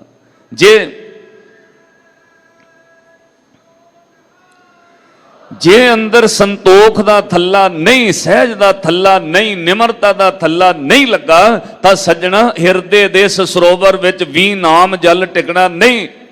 ਪਾਤਸ਼ਾਹ ਨੇ ਇਹ ਸਮਝਾਉਣਾ ਸੀ। ਕੋਈ ਵੀ ਗੱਲ ਹਜ਼ੂਰ ਨੇ ਸਮਝਾਈ ਹੈ, ਬਾਹਰੋਂ ਦ੍ਰਿਸ਼ਟਾਂਤ ਦੇ ਕੇ ਅੰਦਰ ਦੀ ਗੱਲ ਸਮਝਾਈ ਹੈ। ਪਰ ਮਾਫ ਕਰਿਓ, ਸਾਡਾ ਇਹ ਦੁਖਾਂਤ ਹੈ, ਅਸੀਂ ਹੁਣ ਜ਼ਿਆਦਾ ਪੜ੍ਹ ਲਿਖ ਗਏ। ਅਸੀਂ ਕਹਿੰਦੇ ਬਾਹਰ ਦੀ ਗੱਲ ਹੀ ਨਾ ਜੀ ਕਰੋ, ਸਿੱਧਾ ਅੰਦਰ ਹੀ ਜਾਣਾ ਹੈ ਸਰੋਵਰ ਦੇ। ਇਹ ਤਾਂ ਅੰਦਰਲੇ ਸਰੋਵਰ ਦੀ ਗੱਲ ਕੀਤੀ ਹੈ ਅੰਦਰ ਵੀ ਸਰੋਵਰ, ਪਰ ਸੱਜਣੋਂ ਬਾਹਰੋਂ ਵੀ ਰਸਤਾ ਹੈ ਜਿਹਦੇ ਰਾਹੀਂ ਤੁਹਾਨੂੰ ਜਾਣਾ ਪੈਣਾ। ਇਹ ਨਾ ਕਹੀਏ ਜੀ ਬਾਹਰ ਦੇ ਸਰੋਵਰ ਦੀ ਕੋਈ ਗੱਲ ਨਹੀਂ, ਬਾਹਰ ਨਹੀਂ ਕੁਝ ਵੀ। ਅਸੀਂ ਸਿੱਧਾ ਅੱਗੇ ਦੀਆਂ ਗੱਲਾਂ ਕਰਦੇ। ਗੁਰੂ ਕਿਰਪਾ ਬਖਸ਼ਿਸ਼ ਕਰੇ ਸਾਨੂੰ ਸਾਧ ਸੰਗਤ ਹੰਕਾਰ ਤੋਂ ਨਿਜਾਤ ਮਿਲੇ।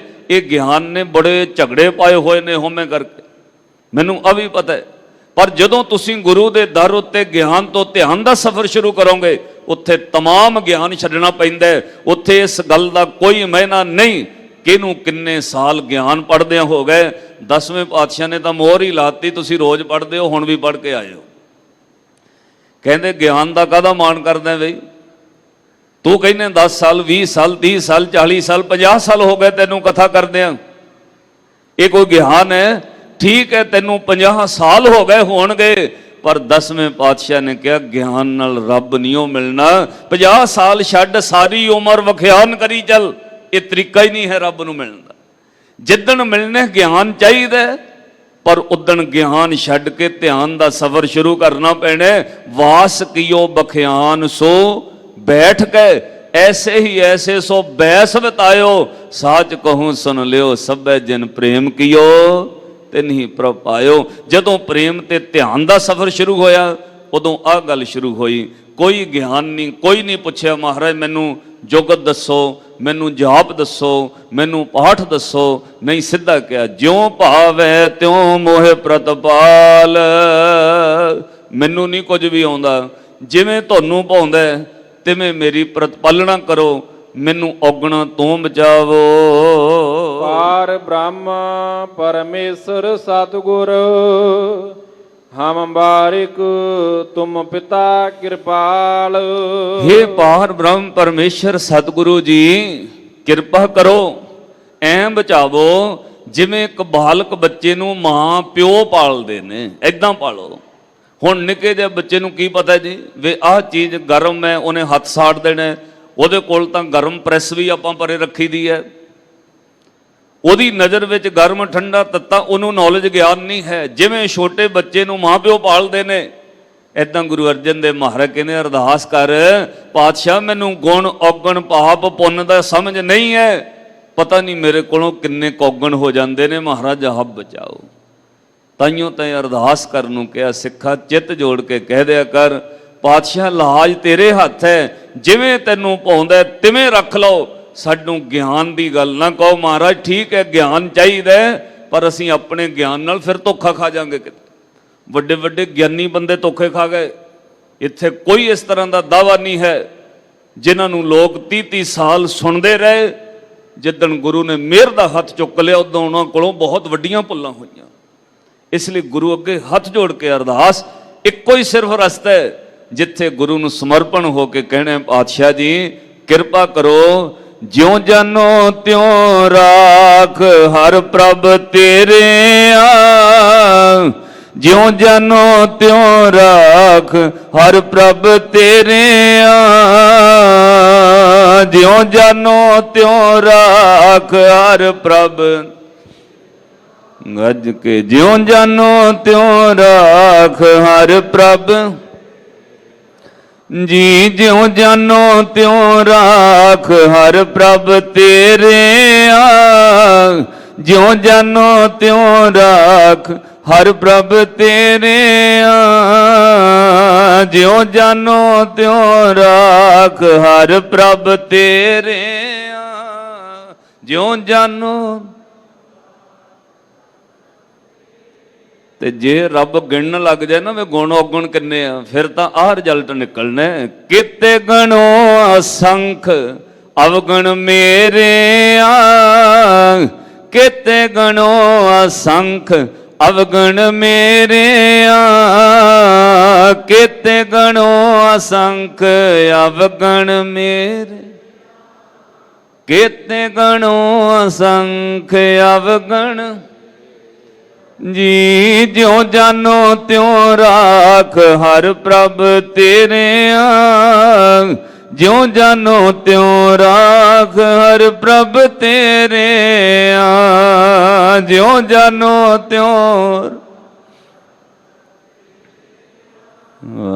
ਜਿਉਂ ਜਾਨੋ ਤਿਉਂ ਰਾਖ ਹਰ ਪ੍ਰਭ। ਪਾਤਸ਼ਾਹ ਇਦਾਂ ਰੱਖ ਲਓ ਜਿਵੇਂ ਮਾਂ ਪਿਓ ਆਪਣੇ ਬੱਚੇ ਨੂੰ ਕਿਰਪਾ ਕਰਕੇ ਰੱਖਦੇ ਨੇ। ਕਿਉਂ?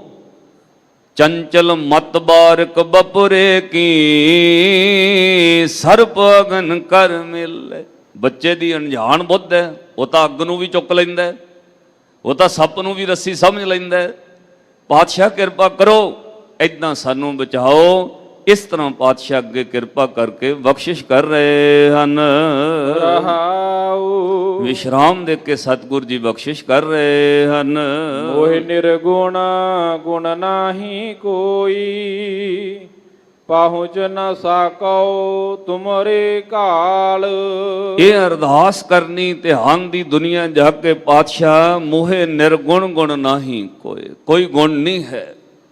ਪਾਤਸ਼ਾਹ ਅਸੀਂ ਨਿਰਗੁਣ ਹਾਂ, ਕਿਰਪਾ ਬਖਸ਼ਿਸ਼ ਕਰੋ, ਪਹੁੰਚ ਨਾ ਸਕੇ ਤੁਮਰੀ ਕਾਲ। ਜਿੰਨੀ ਤੁਸੀਂ ਮਿਹਰ ਕਿਰਪਾ ਬਖਸ਼ਿਸ਼ ਘਾਲਣਾ ਨਾਲ, ਹੇ ਰੱਬ ਜੀ ਸਾਡੇ ਸਰੀਰ ਨੂੰ ਬਣਾਇਆ ਹੈ, ਅਸੀਂ ਤਾਂ ਉੱਥੋਂ ਤੱਕ ਵੀ ਨਹੀਂ ਪਹੁੰਚ ਸਕਦੇ। ਕਿਵੇਂ ਪਰਮਾਤਮਾ ਤੁਸੀਂ ਅੰਦਰ ਸਾਡੇ ਸਰੀਰ ਦੇ ਲੀਵਰ ਰੱਖੇ, ਕਿਡਨੀਆਂ ਰੱਖੀਆਂ, ਕਿਵੇਂ ਉਹ ਅੰਦਰ ਕੰਮ ਕਰ ਰਹੀਆਂ ਨੇ। ਦਿਨ ਗੁਜ਼ਰ ਕੇ ਰਾਤੀ ਬੰਦਾ ਸੌਂਦਾ, ਅੱਖਾਂ ਬੰਦ ਹੋ ਜਾਂਦੀਆਂ ਨੇ, ਕੰਨ ਬੰਦ ਨੇ, ਜ਼ੁਬਾਨ ਬੰਦ ਹੈ। ਸੁੱਤੇ ਪਏ ਬੰਦੇ ਨੂੰ ਨਜ਼ਰ ਆਉਂਦਾ ਨਹੀਂ, ਸੁੱਤੇ ਪਏ ਬੰਦੇ ਨੂੰ ਸੁਣਦਾ ਨਹੀਂ, ਸੁੱਤਾ ਪਿਆ ਬੰਦਾ ਬੋਲਦਾ ਨਹੀਂ। ਪਰ ਰੱਬ ਦੀ ਕਿੰਨੀ ਵੱਡੀ ਘਾਲ ਹੈ, ਉਹਦੀ ਘਾਲਣਾ, ਉਹਦੀ ਮਿਹਨਤ ਵੇਖੋ। ਸਰੀਰ ਸੁੱਤਾ ਪਿਆ, ਹਾਰਟ ਤਾਂ ਵੀ ਟਿਕ ਟਿਕ ਚੱਲਦਾ ਰਹਿੰਦਾ, ਹਾਰਟ ਨੂੰ ਸੁੱਤਿਆਂ ਵੀ ਚਲਾਉਂਦਾ। ਜੇ ਹਾਰਟ ਬੰਦ ਹੋ ਜਾਏ ਭਾਈ, ਫਿਰ ਨਾਲੇ ਕੰਮ ਖਤਮ। ਫਿਰ ਲੋਕ ਕਹਿੰਦੇ ਸੁੱਤਾ ਹੀ ਰਹਿ ਗਿਆ ਬੰਦਾ। ਇਹਨੂੰ ਹਾਰਟ ਨੂੰ ਕੌਣ ਚਲਾਉਂਦਾ? ਉਹ ਅਕਾਲ ਪੁਰਖ ਰੱਬ। ਇਸ ਲਈ ਗੁਰੂ ਅਰਜਨ ਦੇਵ ਮਹਾਰਾਜ ਕਹਿੰਦੇ ਪਹੁੰਚ ਨਾ ਸਕੇ ਤੁਮਰੀ ਘਾਲ, ਅਸੀਂ ਤਾਂ ਤੇਰਾ ਸਰੀਰ ਬਣਾਉਣ ਵਾਲੀ ਘਾਲਣਾ ਦੇ ਲਾਗੇ ਵੀ ਨਹੀਂ ਜਾ ਸਕਦੇ। ਤੁਮਰੀ ਗਤ ਮਿਤ ਤੁਮਹੀ ਜਾਨੋ, ਜੀਉ ਪਿੰਡ ਸਭ ਤੁਮਰੋ ਮਾਲ। ਪਾਤਸ਼ਾਹ ਤੁਹਾਡੀ ਗਤ ਮੈਂ ਤੁਸੀਂ ਜਾਣਦੇ ਹੋ। ਹੇ ਪਾਤਸ਼ਾਹ ਜੀ, ਤੁਹਾਨੂੰ ਹੀ ਪਤਾ ਹੈ। ਹੇ ਗੁਰੂ ਅਕਾਲ ਪੁਰਖ ਵਾਹਿਗੁਰੂ, ਜੀਓ ਪਿੰਡ ਜਿੰਦ ਤੇ ਸਰੀਰ ਸਭ ਤੁਮਰੋ ਮਾਲ, ਇਹ ਤੁਹਾਡਾ ਹੀ ਬਣਾਇਆ ਹੋਇਆ ਹੈ। ਕਿਵੇਂ ਸਰੀਰ 'ਚ ਜਿੰਦ ਟਿਕਾਈ ਹੈ, ਕਿਵੇਂ ਜਿੰਦ ਨੂੰ ਸਰੀਰ 'ਚ ਰੱਖਿਆ, ਇਹ ਤੇਰੀਆਂ ਤੂੰ ਜਾਣਦਾ ਅਕਾਲ ਪੁਰਖ ਵਾਹਿਗੁਰੂ। ਕਦੋਂ ਕੱਢ ਲੈਂਦਾ? ਦੇਖੋ ਮਰੇ ਸਰੀਰ 'ਚੋਂ ਘਟਦਾ ਨਹੀਂ ਕੁਛ ਵੀ। ਮੈਡੀਕਲ ਸਾਇੰਸ ਨੇ ਮੰਨ ਲਿਆ, ਮਰਨ ਤੋਂ ਕੁਝ ਘੰਟਿਆਂ ਦੇ ਵਿੱਚ ਮਰੇ ਸਰੀਰ ਦੇ ਕੁਝ ਪਾਰਟਸ ਕੱਢ ਕੇ ਜਿਉਂਦੇ ਸਰੀਰ 'ਚ ਪਾ ਦਿਓ, ਕੰਮ ਕਰਦੇ ਨੇ। ਲੋਕ ਮਰਨ ਤੋਂ ਪਹਿਲਾਂ ਅੱਖਾਂ ਦਾਨ ਕਰ ਜਾਂਦੇ ਨੇ। ਮਰੇ ਸਰੀਰ ਦੇ ਪਾਰਟ ਕੱਢ ਕੇ ਜਿਉਂਦੇ ਸਰੀਰ 'ਚ ਪਾ ਦਿਓ, ਕੰਮ ਕਰਦੇ। ਸਰੀਰ 'ਚੋਂ ਘਟਦਾ ਕੁਝ ਨਹੀਂ, ਪਰ ਫਿਰ ਵੀ ਸਰੀਰ ਨੂੰ ਆਪਾਂ ਕਹਿੰਦੇ ਇਹ ਮਰ ਗਿਆ, ਡੈਥ ਹੋ ਗਈ। ਕਿਉਂ? ਰੱਬ ਨੇ ਜਿੰਦ ਕੱਢ ਲਈ। ਪਾਈ ਕਿਨੇ ਸੀ? ਉਹਨੇ ਹੀ ਪਾਈ ਸੀ। ਜੀਓ ਪਿੰਡ, ਹੇ ਅਕਾਲ ਪੁਰਖ ਵਾਹਿਗੁਰੂ, ਇਹ ਜਿੰਦ ਪਿੰਡ ਸਰੀਰ ਸਭ ਤੁਸੀਂ ਰੱਖਿਆ ਹੈ। ਅੰਤਰ ਜਾਮੀ ਪੁਰਖ ਸੁਆਮੀ, ਅਨਬੋਲਤ ਹੀ ਜਾਨੋ ਹਾਲ। ਦੇਖੋ ਧਿਆਨ ਵਿੱਚ ਚਲਦਿਆਂ ਹੁਣ ਗੁਰੂ ਦੇ ਦਰ ਉੱਤੇ ਇੱਥੇ ਸੁਰਤ ਆ ਗਈ, ਜਿੱਥੇ ਜਾ ਕੇ ਇਹ ਵੀ ਸੁਰਤੀ ਨੇ ਕਹਿਣਾ ਵੀ ਮੈਂ ਕੁਝ ਕਹਿਣਾ ਹੀ ਨਹੀਂ ਹੈ, ਮੈਂ ਕੁਝ ਮੰਗਣਾ ਹੀ ਨਹੀਂ ਹੈ, ਮੈਂ ਰੱਬ ਨੂੰ ਕਹਿਣਾ ਹੀ ਨਹੀਂ ਹੈ। ਜਦੋਂ ਬਿਲਕੁਲ ਅੰਦਰੋਂ ਖਾਲੀ ਹੋ ਗਏ, ਉਦੋਂ ਸਿਰਫ ਤੂੰ ਰਹਿ ਗਿਆ, ਮੈਂ ਵੀ ਮਿਟ ਗਿਆ। ਜਦੋਂ ਤੂੰ ਰਹਿ ਜਾਏ ਫਿਰ ਉਹਨੂੰ ਕਹਿਣ ਦੀ ਕੁਝ ਲੋੜ ਹੈ? ਜਦੋਂ ਜੀਓ ਜਿੰਦ ਤੇ ਉਹ ਇੱਕ ਹੋ ਜਾਏ ਫਿਰ ਉਹਨੂੰ ਕਹਿਣ ਦੀ ਕੀ ਲੋੜ ਹੈ? ਉਹ ਤਾਂ ਅੰਤਰਜਾਮੀ ਹੈ। ਇੱਥੋਂ ਤੱਕ ਧਿਆਨ ਫਿਰ ਸੁਰਤ ਨੂੰ ਲੈ ਜਾਂਦਾ, ਜਿੱਥੇ ਸੁਰਤੀ ਨੇ ਮੰਗਣਾ ਨਹੀਂ ਕੁਝ ਵੀ, ਕਹਿਣਾ ਨਹੀਂ ਕੁਝ। ਇਹੀਓ ਕਹਿਣਾ, ਹੇ ਵਾਹਿਗੁਰੂ ਤੁਸੀਂ ਅੰਤਰਜਾਮੀ ਹੋ, ਅਨਬੋਲਤ ਹੀ ਜਾਨੋ ਹਾਲ। ਅਸੀਂ ਕੀ ਬੋਲਣਾ, ਸਾਡੇ ਵਿੱਚ ਕੀ ਹੈ? ਤੁਸੀਂ ਸਭ ਕੁਝ ਬਿਨਾਂ ਬੋਲਦਿਆਂ ਹੀ ਜਾਣਦੇ ਹੋ। ਤਨ ਮਨ ਸੀਤਲ ਹੋਏ ਹਮਾਰੋ, ਨਾਨਕ ਪ੍ਰਭ ਜੀਓ ਨਦਰ ਨਿਹਾਲ। ਹੇ ਅਕਾਲ ਪੁਰਖ ਵਾਹਿਗੁਰੂ, ਨਦਰ ਕਰੋ, ਮਿਹਰ ਕਰੋ, ਕਿਰਪਾ ਬਖਸ਼ਿਸ਼ ਕਰੋ, ਮੇਰਾ ਤਨ ਮਨ ਨਿਹਾਲ ਹੋ ਜਾਏ, ਸੀਤਲ ਹੋ ਜਾਏ। ਕਾਹਦੇ ਨਾਲ? ਜੇ ਤੁਸੀਂ ਨਦਰ ਕਰਦੇ ਹੋ, ਤਨ ਮਨ ਸ਼ਾਂਤ ਹੋ ਜਾਏ। ਪਰ ਉਹਦੇ ਵਾਸਤੇ ਸਾਧ ਸੰਗਤ ਇਹ ਅਰਦਾਸ ਕਰਨੀ ਪੈਂਦੀ। ਜਪਣ ਵਾਲਿਆਂ ਰੱਬ 'ਚ ਭੇਦ ਹੋਇਆਂ ਨੇ ਵੀ ਕਿਹਾ, ਹਮ ਕੁਕਰ ਤੇਰੇ ਦਰਬਾਰ, ਭੌਂਕੇ ਅੱਗੇ ਬਦਨ ਪਸਾਰ। ਰੱਬ 'ਚ ਭੇਦ ਹੋਇਆਂ ਨੇ ਮੰਗਿਆ, ਸੰਤਾਂ ਮਾਨੋ ਦੂਤਾਂ ਡਾਨੋ, ਇਹ ਕੁਟਵਾਰੀ ਤੇਰੀ। ਹੇ ਵਾਹਿਗੁਰੂ ਕਿਰਪਾ ਕਰੋ, ਮੈਨੂੰ ਜਪਣ ਵਾਲਿਆਂ ਦੀ ਸੰਗਤ ਦਿਓ। ਹਮ ਕੁਕਰ ਤੇਰੇ ਦਰਬਾਰ, ਇੰਨੀ ਨਿਮਰਤਾ, ਆਪਣੇ ਆਪ ਨੂੰ ਕੁੱਤਾ ਕਹਿ ਕੇ ਪੁਕਾਰਨਾ। ਬਾਬਾ ਕਬੀਰ ਸਾਹਿਬ ਨੇ ਇੱਕ ਸ਼ਲੋਕ ਵਿੱਚ ਕਿਹਾ, ਕਬੀਰ ਕੁਕਰ ਰਾਮ ਕੋ, ਇੰਨੀ ਨਿਮਰਤਾ ਚਾਹੀਦੀ ਹੈ। ਮੁਤੀਆ ਮੇਰੋ ਨਾਉ, ਇਹਨੂੰ ਹੀ ਧੰਨ ਗੁਰੂ ਨਾਨਕ ਸਾਹਿਬ ਮਹਾਰਾਜ ਜੀ ਨੇ ਬਚਨ ਕਹੇ, ਇੱਤੇ ਕੁਕਰ ਹਉ ਵੇ ਗੰਨਾ, ਭੌਂਕਾਂ ਇਸ ਤਨ ਤਾਈ, ਭਗਤਹੀਣ ਨਾਨਕ ਜੇ ਹੋਏਗਾ ਤਾਂ ਖਸਮੈ ਨਾਉ ਨਾ ਜਾਈ। ਭਗਤੀ ਨਾ ਵੀ ਹੋਵੇ, ਨਾਮ ਤਾਂ ਤੇਰਾ ਹੀ ਲੱਗਣਾ ਦਾਤਾ। ਅਸੀਂ ਤਾਂ ਇੰਨਾ ਹੀ ਕਰ ਸਕਦੇ, ਜਿਵੇਂ ਕਮਜ਼ੋਰ ਜਿਹਾ ਕੁੱਤਾ ਹੋਵੇ ਨਾ, ਉਹ ਦੂਜਾ ਗਲੀ ਦੇ ਕੁੱਤਿਆਂ ਤੋਂ ਡਰਦਾ ਪਰ ਮੂੰਹ ਅੱਗੇ ਨੂੰ ਕਰਕੇ ਭੌਂਕਦਾ ਵੀ ਮੈਨੂੰ ਵੱਢ ਨਾ ਲੈਣ। ਕਹਿੰਦੇ ਤੇਰੇ ਕੋਲ ਭਗਤੀ ਨਹੀਂ, ਪਰ ਤੂੰ ਮੂੰਹ ਅੱਗੇ ਰੱਖ ਕੇ ਐ ਤਾਂ ਕਹਦੇ ਵਾਹਿਗੁਰੂ ਵਾਹਿਗੁਰੂ ਵਾਹਿਗੁਰੂ। ਜਿਹੜੇ ਖਸਮ ਦਾ ਨਾਮ ਲੈ ਰਿਹਾ ਉਹਨੇ ਆਪੇ ਰੱਖ ਲੈਣਾ, ਉਹਨੇ ਆਪੇ ਹੀ ਬਚਾ ਲੈਣਾ। ਗੁਰੂ ਕਿਰਪਾ ਕਰੇ ਅਸੀਂ ਗਿਆਨ ਤੋਂ ਅੱਗੇ ਧਿਆਨ ਦੇ ਸਫ਼ਰ ਤੱਕ ਤੁਰ ਸਕੀਏ। ਆਓ ਲੜੀਵਾਰ ਪਾਵਨ ਸ਼ਬਦ ਜੋ ਰਾਮ ਕਲੀ ਰਾਗ ਅੰਦਰ ਹੈ, ਇਸ ਪਾਵਨ ਸ਼ਬਦ ਦੇ ਸ਼ਲੋਕ ਦੀ ਵਿਚਾਰ ਨਾਲ ਜੁੜੀਏ। ਰਾਮ ਕਲੀ ਮਹੱਲਾ ਪੰਜਵਾ, ਰੁੱਤੀ ਸ਼ਲੋਕ। ਆਖੋ ਸਤਨਾਮ ਸ੍ਰੀ ਵਾਹਿਗੁਰੂ। ਰਾਮਕਲੀ ਰਾਗ ਹੈ, ਮਹੱਲਾ ਪੰਜਵਾਂ। ਧੰਨ ਗੁਰੂ ਅਰਜਨ ਦੇਵ ਮਹਾਰਾਜ। ਸ਼ਲੋਕ ਲਿਖਣ ਤੋਂ ਪਹਿਲਾਂ ਲਿਖਿਆ ਰੁੱਤੀ। ਰੁੱਤੀ ਦਾ ਅਰਥ ਹੈ ਵੀ ਜਿਹੜੀਆਂ 6 ਰੁੱਤਾਂ ਕੁਦਰਤ ਨਾਲ ਸੰਬੰਧਿਤ ਹੈ, ਉਹਦੇ ਨਾਲ ਪਾਤਸ਼ਾਹ ਨੇ ਉਪਦੇਸ਼ ਜੋੜ ਕੇ ਸਾਨੂੰ ਸਮਝਾਇਆ। ਭਾਈ ਸਰਦ ਰੁੱਤ ਵਿੱਚ ਕੀ ਹੁੰਦਾ ਹੈ, ਵਸੰਤ ਰੁੱਤ ਵਿੱਚ ਕੀ ਹੈ। ਸੁੱਕੇ ਹੋਏ ਦਰਖਤ ਵੀ ਹਰੇ ਹੋ ਜਾਂਦੇ ਨੇ, ਕੁਮਰਾਂ ਫੁੱਟ ਜਾਂਦੀਆਂ ਨੇ। ਇੱਦਾਂ ਜਿਹੜੇ ਲੋਕ ਸਰਦ ਤੇ ਗਰਮ ਵਿੱਚ ਝੜ ਜਾਂਦੇ ਨੇ, ਹੰਕਾਰ ਹੋਮੇ ਈਰਖਾ ਦਵੈਸ਼ ਵਿਕਾਰਾਂ ਵਿੱਚ ਸੁੱਕ ਜਾਂਦੇ ਨੇ, ਉਹ ਗੁਰੂ ਦੇ ਦਰ ਉੱਤੇ ਆ ਕੇ ਉਹਨਾਂ ਤੇ ਫਿਰ ਬਸੰਤ ਆ ਜਾਂਦੀ ਹੈ, ਉਹ ਫਿਰ ਹਰੇ ਹੋ ਜਾਂਦੇ ਨੇ। ਇਸ ਤਰ੍ਹਾਂ ਪਾਤਸ਼ਾਹ ਸ਼ਲੋਕ ਦਾ ਸਰਲੇਖ ਲਿਖਦੇ ਰੁੱਤੀ। ਸ਼ਲੋਕ ਅੱਗੇ ਪਾਤਸ਼ਾਹ ਬਖਸ਼ਿਸ਼ ਕਰ ਰਹੇ ਹਨ। ਇੱਕ ਓੰਕਾਰ ਸਤਿਗੁਰ ਪ੍ਰਸਾਦ। ਉਹ ਅਕਾਲ ਪੁਰਖ ਅਦੁੱਤੀ ਅਕਾਲ ਪੁਰਖ ਰੱਬ ਜਿਹੜਾ ਸਰਵ ਵਿਆਪਕ ਹੈ, ਸਰਵ ਕਲਾ ਸਮਰੱਥ ਹੈ, ਓਮਨੀਪੋਟੈਂਟ ਹੈ, ਸਰਵ ਸ਼ਕਤੀਮਾਨ ਹੈ। ਉਹ ਅਕਾਲ ਪੁਰਖ ਇੱਕ ਓੰਕਾਰ ਜਿਹਨੇ ਸਾਰੀ ਸ੍ਰਿਸ਼ਟੀ ਨੂੰ ਆਪਣੇ ਕਾਬੂ 'ਚ ਰੱਖਿਆ ਹੈ, ਉਹ ਸਤਿਗੁਰ ਪ੍ਰਸਾਦ ਗੁਰੂ ਦੀ ਕਿਰਪਾ ਬਖਸ਼ਿਸ਼ ਨਾਲ ਹੀ ਮਿਲਦਾ ਹੈ। ਕਰ ਬੰਧਨ ਪ੍ਰਭ ਪਾਰ ਬ੍ਰਹਮਾ ਬਾਸ਼ੋ ਸਾਧਹ ਧੂਰ। ਅੱਜ ਦੇ ਸ਼ਬਦ ਵਿੱਚ ਵੀ ਪਾਤਸ਼ਾਹ ਨੇ ਉਹੀਓ ਗੱਲ ਜਿਹੜੀ ਮੁੱਖ ਵਾਕ ਵਿੱਚ ਆਈ ਹੈ। ਭਾਈ ਗਿਆਨ ਛੱਡ ਕੇ ਧਿਆਨ ਦਾ ਸਫ਼ਰ ਸ਼ੁਰੂ ਕਰ। ਉੱਥੇ ਫਿਰ ਧਿਆਨ ਵਿੱਚ ਕੀ ਕਹਿਣੇ, ਕਰ ਬੰਧਨ ਪ੍ਰਭ ਪਾਰ ਬ੍ਰਹਮ ਵਾਂਛੋਂ ਸਾਧਾ ਧੂਰ। ਹੇ ਵਾਹਿਗੁਰੂ, ਮੇਰੀ ਬੰਦਨਾ ਅਰਦਾਸ ਬੇਨਤੀ ਹੈ, ਆਪਣੇ ਸਾਧਾਂ ਦੀ, ਜਪਣ ਵਾਲਿਆਂ ਦੀ, ਗੁਰਸਿੱਖਾਂ ਦੀ ਮੈਨੂੰ ਚਰਨ ਧੂੜ ਬਖਸ਼ਿਸ਼ ਕਰੋ। ਆਪ ਨਿਵਾਰ ਹਰ ਹਰ ਭਜੋ ਨਾਨਕ ਪ੍ਰਭ ਭਰਪੂਰ।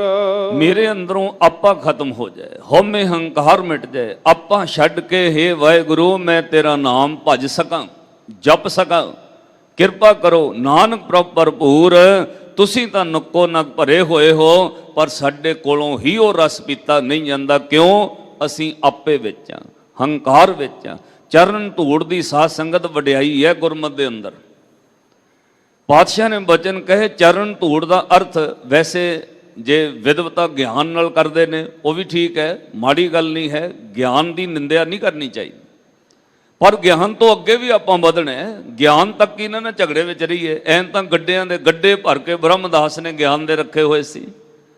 ਪਾਤਸ਼ਾਹ ਨੇ ਸਭ ਗਿਆਨ ਨੂੰ ਕਿਹਾ ਨਾਨਕ ਲਿਖੇ ਇੱਕ ਗੱਲ, ਹੋਰ ਹਉਮੈ ਝਖਣਾ ਝਾਕ। ਸਾਧ ਸੰਗਤ ਜੇ ਵਾਰੀ ਤੌਰ ਤੇ ਵਿਆਖਿਆ ਕਰੋ, ਚਰਨ ਧੂੜ ਦਾ ਅਰਥ ਨਿਮਰਤ ਹੈ।